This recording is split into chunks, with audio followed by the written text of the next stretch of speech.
On this edition of The Correspondents, the fate of a nation in the balance as polls tighten just days from a critical U.S. election, an election that could fundamentally change the direction of the most powerful country in the world. Among the most contentious issues in this election, immigration and what happens to millions of undocumented immigrants and their families. And we'll take a look at the impact of a new president on U.S. foreign policy and what that could mean for international trade and U.S. military engagement in the Middle East.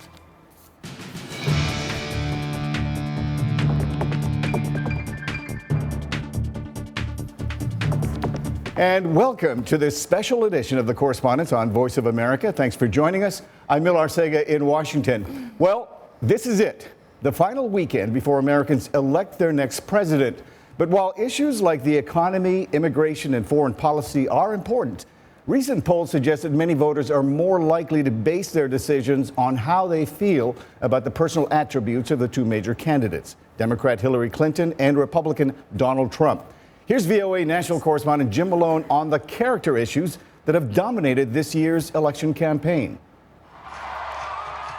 In the final days of the campaign, White House hopefuls Hillary Clinton and Donald Trump are focused primarily on each other's flaws. I love this stuff. The renewed FBI probe into Clinton's use of a private email server while Secretary of State has pushed the issue of her trustworthiness front and center, and Trump wasted little time in seizing on it. This is the biggest political scandal since Watergate, and it's everybody's deepest hope that justice, at last, will be beautifully delivered.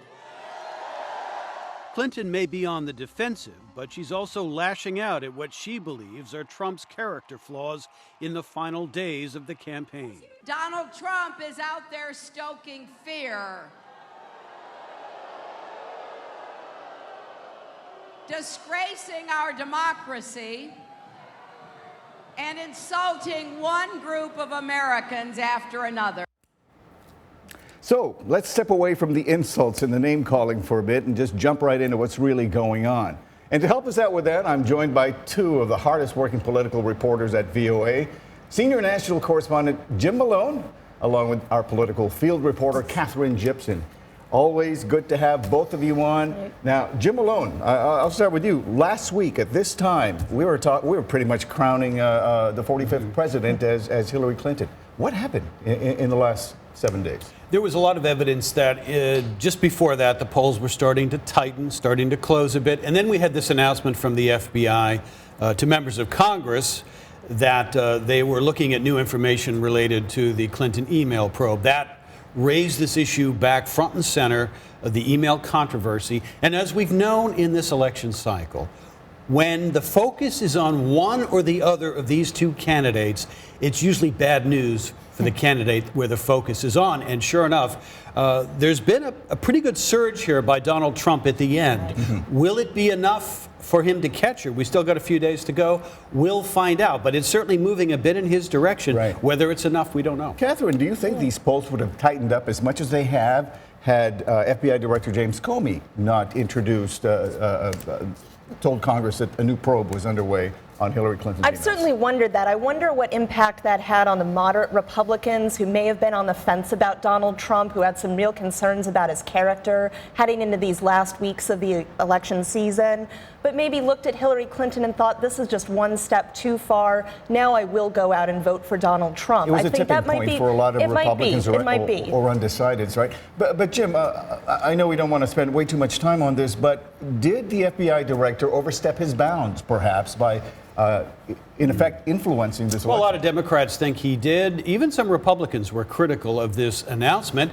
Certainly, there's sort of guidelines, an idea that you don't want the Justice Department or the FBI to try to tip an election in the final days of the campaign. That's what some Democrats believe has happened here. At the same time, Comey kind of started this off in July with an unusual news conference where he announced they were not going to pursue any criminal charges against Hillary Clinton over the emails.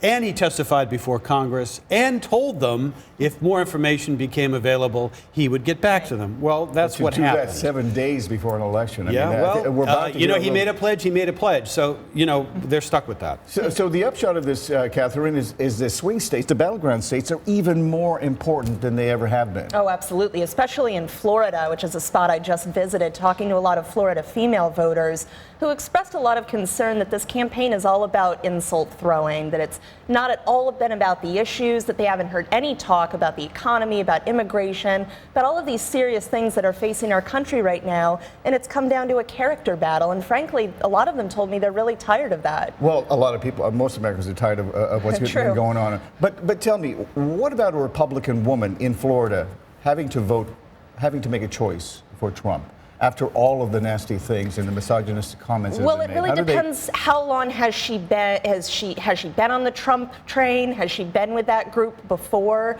If she was really was a supporter of Donald Trump before that tape was released, nothing about those allegations has changed what she thinks of Donald Trump. Hillary Clinton, according to the latest ABC News Washington Post tracking poll, has about a 10-point lead among women voters. Right. Now, that may sound big, but it may not be enough here to sort of put her over the top. What we're seeing is in the key battleground states a shrinking of her margin. It's not to the point yet where Trump is on an even keel, say in a state like Pennsylvania or Michigan or Wisconsin. These are all states Clinton really has to have in order to become the next president. So, Jim, here we are in Washington, D.C., a reliably blue state. I'm seeing a lot of people, with frazzled nerves, and they don't know what to do with themselves. Who's ahead in the polls? Who can we expect will be the next president of the United States? It looks like Tuesday? Clinton has a slight lead nationally, but it has come down considerably in the last 2 weeks. She continues to hold an edge in most of the key battlegrounds. Certainly people are going to be looking at states like Florida and North Carolina. The deal with those is, for example, Donald Trump sort of absolutely has to have those if he has any path to the 270 magic number for electoral votes. So Clinton still looks to have an edge. The question is, we still have a few days to go. Does his surge continue, or does she check it here in the last few days and kind of hold that edge?